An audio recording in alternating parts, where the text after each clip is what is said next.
السلام علیکم ورحمۃ اللہ وبرکاتہ۔ ناظرین کرام، کیا آپ جانتے ہیں کہ انسان جب اپنے رب کی حاکمیت کو چھوڑ کر خود حلال و حرام کے قوانین بنانے لگتا ہے تو اس کی شریعت کتنی عجیب اور بے بنیاد ہو جاتی ہے۔ آج ہم سورۃ انعام کی آیت نمبر 139 سے 142 تک کے اس طاقتور چیلنج کو دیکھیں گے جس نے قریش مکہ کے پورے غذائی نظام اور ان کی من گھڑت مذہبی قوانین کو جڑ سے ہلا کر رکھ دیا۔ آئیے دیکھتے ہیں کہ اسلام نے قسمت سے گڑھے ہوئے اور شیطانی قوانین کو کس طرح مکمل طور پر رد کیا۔ وَقَالُوا مَا فِي بُطُونِ هَٰذِهِ الْأَنْعَامِ خَالِصَةٌ لِّلذُّكُورِنَا وَمُحَرَّمٌ عَلَىٰ أَزْوَاجِنَا وَإِن يَكُن مَّيْتَةٌ فَهُمْ فِيهِ شُرَكَاءُ سَيَجْزِيهِمْ وَصْفَهُمْ إِنَّهُ حَكِيمٌ عَلِيمٌ۔ اور وہ کہتے ہیں کہ جو چیز ان مویشی کے پیٹ میں ہے وہ خالص ہمارے مردوں کے لیے ہے اور ہماری عورتوں پر حرام ہے، اور اگر وہ مردہ ہے تو اس میں سب برابر ہے۔ ابھی اللہ ان کو ان کی غلط بیانی کی سزا دے دیتا ہے، بلا شبہ وہ حکمت والا ہے اور بڑا علم والا ہے۔ یعنی بچہ اگر زندہ پیدا ہو جائے تو صرف مردوں کے لیے حلال ہوگا، عورتوں کے لیے حرام، لیکن مردہ پیدا ہو تو مردوں عورتوں دونوں کے لیے حلال ہوگا۔ قَدْ خَسِرَ الَّذِينَ قَتَلُوا أَوْلَادَهُمْ سَفَهًا بِغَيْرِ عِلْمٍ وَحَرَّمُوا مَا رَزَقَهُمُ اللَّهُ افْتِرَاءً عَلَى اللَّهِ قَدْ ضَلُّوا وَمَا كَانُوا مُهْتَدِينَ۔ واقعی خرابی میں پڑ گئے وہ لوگ جنہوں نے اپنی اولاد کو محض براہ حماقت بلا کسی سند کے قتل کر ڈالا، اور جو چیزیں ان کو اللہ نے کھانے پینے کو دی تھیں ان کو حرام کر لیا، جو محض اللہ پر افطرا باندھنے کے طور پر۔ بے شک یہ لوگ گمراہی میں پڑ گئے اور کبھی راہ راست پر چلنے والے نہیں ہوئے۔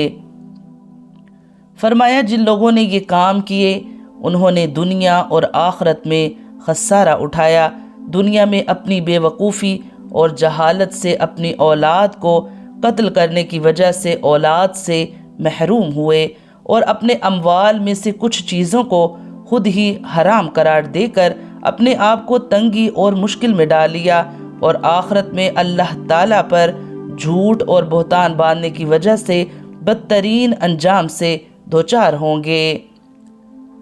وَهُوَ الَّذِي أَنشَأَ جَنَّاتٍ مَّعْرُوشَاتٍ وَغَيْرَ مَعْرُوشَاتٍ وَالنَّخْلَ وَالزَّرْعَ مُخْتَلِفًا أُكُلُهُ وَالزَّيْتُونَ وَالرُّمَّانَ مُتَشَابِهًا وَغَيْرَ مُتَشَابِهٍ كُلُوا مِن ثَمَرِهِ إِذَا أَثْمَرَ وَآتُوا حَقَّهُ يَوْمَ حِصَادِهِ وَلَا تُسْرِفُوا إِنَّهُ لَا يُحِبُّ الْمُسْرِفِينَ۔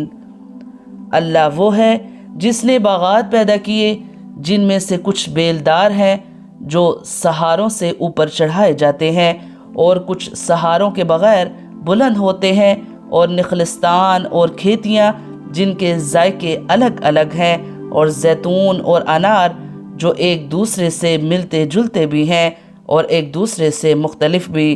جب یہ درخت پھل دیں تو ان کے پھلوں کو کھانے میں استعمال کرو، اور جب ان کی کٹائی کا دن آئے تو اللہ کا حق ادا کرو اور فضول خرچی نہ کرو۔ یاد رکھو وہ فضول خرچ لوگوں کو پسند نہیں کرتا۔ اس سے مراد عشر ہے جو زرعی پیداوار پر واجب ہوتا ہے۔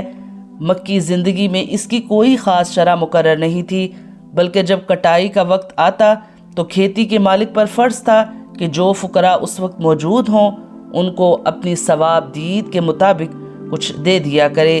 مدینہ منورہ پہنچنے کے بعد اس کے مفصل احکام آئے، اور حضرت صلی اللہ علیہ وآلہ وسلم نے اس کی تفصیل بیان فرمائی، اور بارانی زمینوں پر پیداوار کا 10واں حصہ اور نہری زمینوں پر 20واں حصہ غریبوں کا حق ہے۔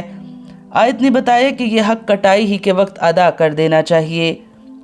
وَمِنَ الْأَنْعَامِ حُمُلَةً وَفَرْشًا كُلُوا مِمَّا رَزَقَكُمُ اللَّهُ وَلَا تَتَّبِعُوا خُطُوَاتِ الشَّيْطَانِ إِنَّهُ لَكُمْ عَدُوٌّ مُّبِينٌ۔ اور مویشی میں اونچے قد کے اور چھوٹے قد کے پیدا کیے ہیں، جو کچھ اللہ نے تم کو دیا ہے کھاؤ، اور شیطان کے قدم بقدم مت چلو، بلا شک وہ تمہارا صریح دشمن ہے۔ زمین سے لگے ہوئے ہونے کا ایک مطلب تو یہ ہے کہ ان کا قد چھوٹا ہوتا ہے جیسے بھیڑ بکریاں، اور دوسرا مطلب یہ ہے کہ ان کی کھال زمین پر بچھانے کے کام آتی ہے۔ یہاں تک ہم نے دیکھا کہ اللہ تعالیٰ نے ان تمام خود ساختہ پابندیوں کو رد کر دیا جو لوگ اپنے مال اور جانوروں پر عائد کرتے ہیں، اور یہ واضح فرمایا کہ حلال و حرام کا فیصلہ صرف اللہ کا ہے۔ اللہ ہمیں ہر قسم کے تہمات اور من گھڑت شریعت سے بچائے۔ اس عظیم سبق کو یاد رکھیے اور آگے پھیلائیے۔ جزاک اللہ خیر۔ السلام علیکم۔